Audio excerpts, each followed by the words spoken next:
Hello students, welcome to NSN teaching. நம்ம இன்றைக்கி பார்க்க போகிறது 5ஆம் வகுப்போட தமிழ் கட்டுரை, அதாவது விடுமுறை விண்ணப்பம் எப்படி எழுதுறதுன்னு பார்ப்போம்.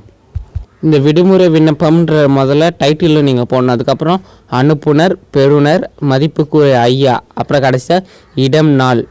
முதல்ல அனுப்புனர்னு போட்டு உங்கள் பேர், நீங்கள் எந்த வகுப்பு படிக்கிறீங்க, உங்களோட தொடக்கப்பள்ளியாக நீங்கள் என்ன ஸ்கூல் படிக்கிறீங்கன்றதை தமிழில் எழுதணும். அப்புறம் உங்களோட ஊர் எழுதணும்.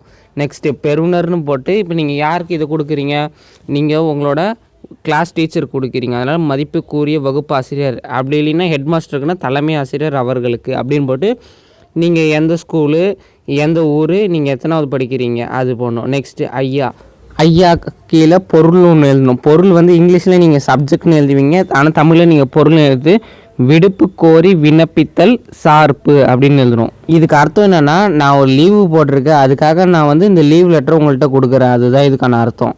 முக்கியமாக நீங்கள் இந்த பேராகிராஃப் மாதிரி எழுதணும். வணக்கம், எனக்கு உடல்நிலை சரியில்லாத காரணத்தால் இன்றும் நாளையும் என்றால் பள்ளிக்கு வர இயலாது. எனவே தாங்கள் தயவு கூர்ந்து இந்த 2 நாட்களுக்கு எனக்கு விடுப்பு கொடுத்து உதவுமாறு தங்களை பணிவுடன் கேட்டுக்கொள்கிறேன்.